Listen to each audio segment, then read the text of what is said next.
You know, changing conditions always add extra spice to the races. But if you combine that with a legendary track like Silverstone, it gives you races like the ones we just saw today. Wild races with unpredictable weather and outcomes. And definitely, the one we had today has been one of the best races of the season, at least so far. How the hell am I going to sum all this up? But the truth is that Silverstone has not disappointed. And for us, and to avoid making this video any longer, it's time to get to work on all this chaos. Through the summary of round number 12 of the Formula World Championship. Let's start from qualifying this time. Max Verstappen took pole position for this race with a superb lap, capitalizing on errors made by his rivals. With that, he beat Piastri, who was second, and Lando Norris third. But in his setup, he chose to go with lower downforce, and that gamble worked perfectly for him on Saturday, but on Sunday he was going to pay a high price for it. And as always, before starting a race, it's time to review the damage before beginning the Grand Prix. First, let's discuss Andre Kimi Antonelli, who received a 3-place grid penalty following the incident with Verstappen at the Austrian Grand Prix. So this time, he would have to start from 10th position in this Grand Prix. Due to Berman's accident at the pit lane entrance during a practice session under red flag conditions, he ended up getting a 10th-place penalty, making him start 18th. And Franco Colapinto was going to start from the pit lane for changing the setup of his car, breaking Parc Fermé rules. Before the start, his car's gearbox failed, preventing him from even starting the Grand Prix. And before the race started, rain had soaked the track. But minutes before the start, the track was in the process of drying, with some areas still quite wet but others already dry. So, even before the race began, some drivers took a gamble and put on dry tires, thinking the track would be ready in a few laps. Drivers like Leclerc, Russell, Hajar or Bortoleto, while the rest went out on intermediate tires. All of this happened before the race even started.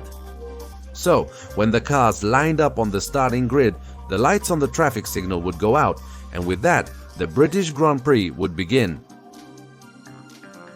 Verstappen makes a brutal start and doesn't let Piastri take the lead of the Grand Prix in a start that seemed pretty calm at the beginning. However, further back in an overtaking maneuver, Lawson tries to pass on the outside of turn 4.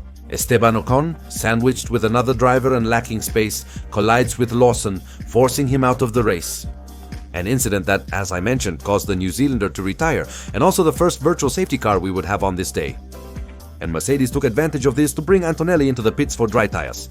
And in a way, this strategy would work because he would come out ahead of all the drivers who pitted on the lap before the start of the race. But the problem was that the track wasn't ready for dry tires, and everyone who was on slicks was struggling with this in these first laps. The virtual safety car ended on lap 4, but it immediately came out again because Bortoleto, another one who was on slicks, ended up crashing at the exit of the first corners of this circuit.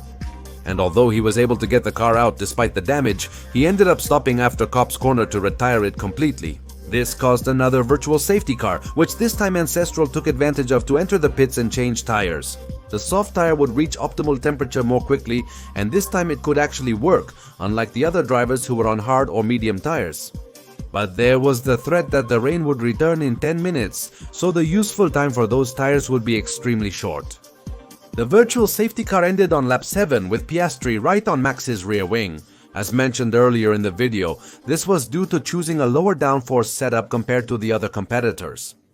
The rain left me completely lost. I lost. The car had no speed in the corners, and obviously Piastri used this to his advantage to overtake him with extreme ease on lap 8. But after a few laps, things were going to get worse for Max Verstappen.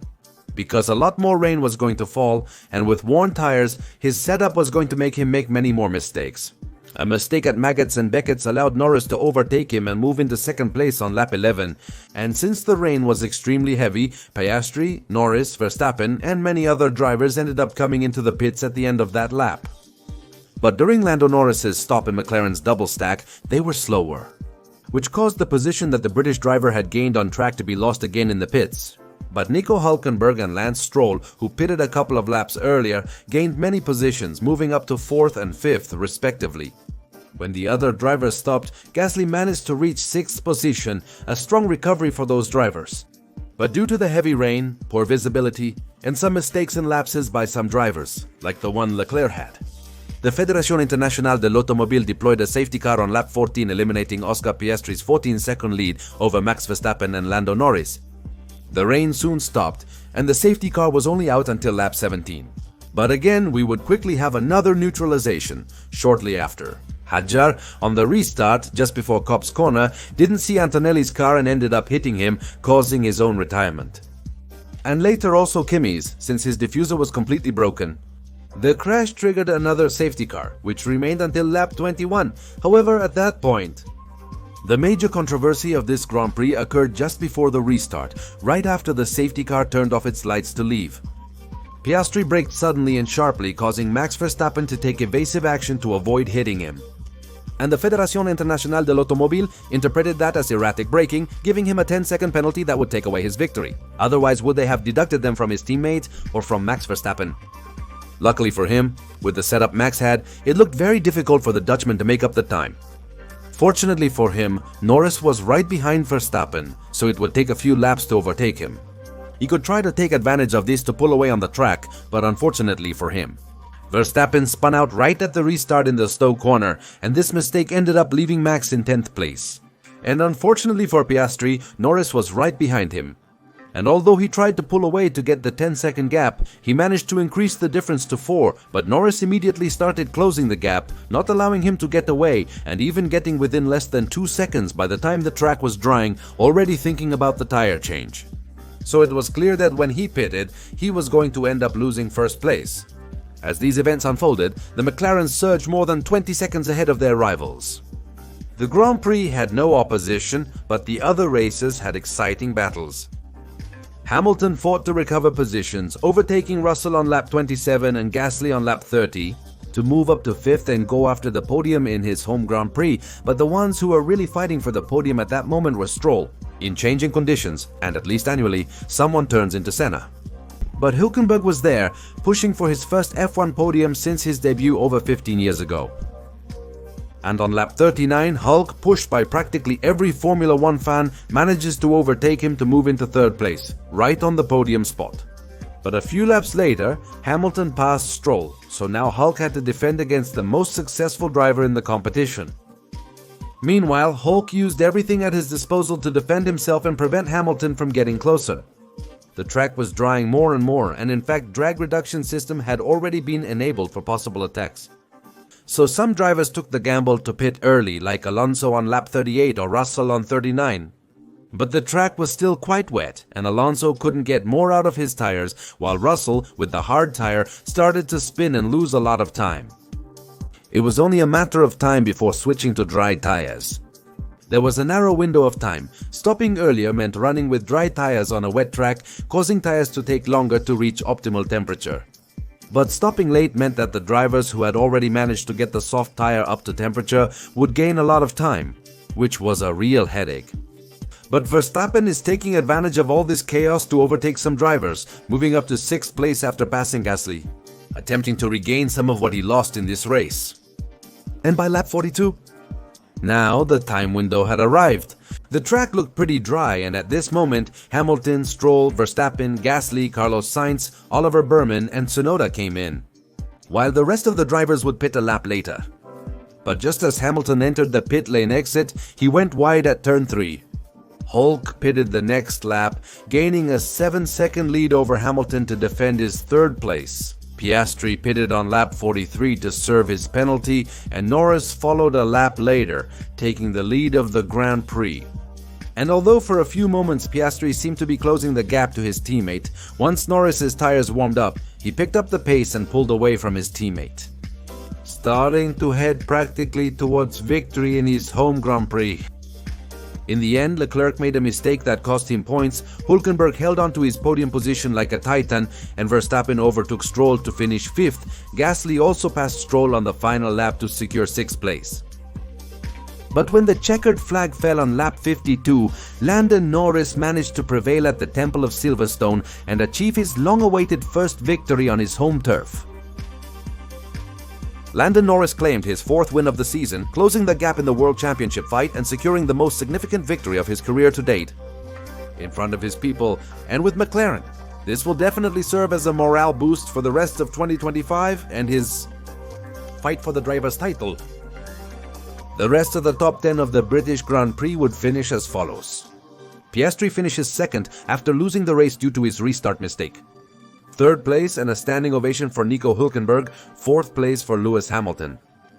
Verstappen finishes fifth, salvaging some points after his mistake and car setup issues. Pierre Gasly secured 6th place, scoring points for Alpine. Lance Stroll finished 7th, unable to maintain his podium spot. 8th position for Alex Albon, 9th place for Fernando Alonso, and closing out the top 10, George Russell earning just 1 point for Mercedes in this race. Today's Grand Prix has been one of those crazy races that happen once or twice a year, leaving you with completely unexpected results. The rain caught more than one person by surprise, and that allowed us to see a completely extraordinary race. In my opinion, there's no way not to give it a 10 out of 10. It was truly an excellent race. The initial laps with multiple safety cars may have been uneventful, but since the last safety car there's been plenty to discuss. There were quite a few battles on the track, and the race really kept you on the edge of your seat about what was happening. My drivers of the day this time are Pierre Gasly, Lando Norris, and especially Nico Hülkenberg, who gets on the podium 15 years after starting his F1 career. And he does it with an amazing race, starting 19th, getting the strategy right, showing great pace, and doing an incredible job to achieve the first podium of his Formula One career. And my disappointment of the day? Several candidates were considered, including Mercedes, Verstappen, and Ferrari, but I think Piastri takes the prize. But a mistake like the one Piastri made?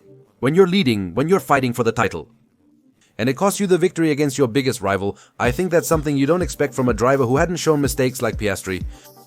The damage caused him to finish second instead of winning. But these kinds of situations end up costing championships, and let's see if he doesn't end up regretting it at the end of the season. With that, we conclude the recap of the 2025 British Formula One Grand Prix. But this is where I ask you, what did you think of this Grand Prix? Did you like it? Were you disappointed?